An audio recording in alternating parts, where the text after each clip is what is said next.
ചില ആൾക്കാരൊക്കെ ഇങ്ങനെ ചോദിക്കാറുണ്ട്, യൂറോപ്പിലെ ഏതെങ്കിലും കൺട്രിയിൽ വന്നിട്ട് ചെക്കിലേക്കൊക്കെ ചാടാൻ പറ്റുമെന്ന്. ചാടുന്നതിന് ഒരു തടസ്സമില്ല. ഈ ചാടുമ്പോൾ ഇവിടെ ആരെങ്കിലും പിടിക്കാൻ വേണ്ടേ? അതായത് ഏതെങ്കിലും കമ്പനി നിങ്ങൾക്ക് ജോലി തരണ്ടേ?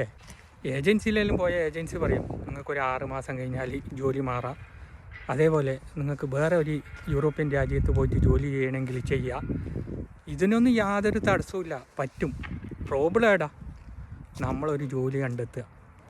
അതായത് പ്രൊസീജിയർ, നമുക്ക് വർക്ക് പെർമിറ്റ് ഇവർ തരണം, അത് പോയിട്ട് എംബസിയിൽ സബ്മിറ്റ് ചെയ്യണം. മെയിനായിട്ട് പറയാൻ കാരണം ചാടണമെന്നും വിചാരിച്ചിട്ട് വരാൻ പാടില്ല.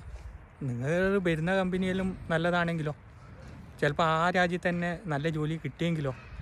കാരണം നിങ്ങൾ വന്ന രാജ്യത്ത് തന്നെ നിന്ന് അവിടുത്തെ PR എല്ലാം എടുത്താൽ ഒരു നല്ല ഉപകാരം അത് ഭാവിയിൽ. പിന്നൊരു കാര്യം, ഇങ്ങനെ ചെക്കിൽ വന്നിട്ട് വേറൊരു രാജ്യത്ത് ചാടിയിട്ട് കുറച്ച് ആൾക്കാർക്ക് പണി കിട്ടിയിട്ടുണ്ട്. കാരണം ആടുത്ത കാർഡ് വായിച്ചാൽ ഇവിടുത്തെ കാർഡിൻ്റെ കാലാവധിയും തീർന്ന്. അപ്പോൾ മെയിനായിട്ട് നിങ്ങൾ ചിന്തിക്കേണ്ട ഒരു കാര്യം, എങ്ങനെ യൂറോപ്പിലേക്ക് ചാടാം. ഫസ്റ്റ് അതാണ് വേണ്ടത്. യൂറോപ്പിൽ വന്നാലല്ലേ മറ്റുള്ളിടത്തേക്ക് ചാടാൻ പറ്റൂ. അതുകൊണ്ട് നിങ്ങൾ ഫസ്റ്റ് യൂറോപ്പിലേക്ക് ചാടാനുള്ള വഴി ഫസ്റ്റ് നോക്കുക. എന്നിട്ട് നമുക്ക് ചിന്തിക്കാം എങ്ങനെ ഇതിനൊക്കെ സാധിക്കുമെന്ന്. ഇതൊന്നും പറഞ്ഞറിയിക്കാൻ കഴിയില്ല, നിങ്ങളിവിടെ വന്നാലേ മനസ്സിലാവും.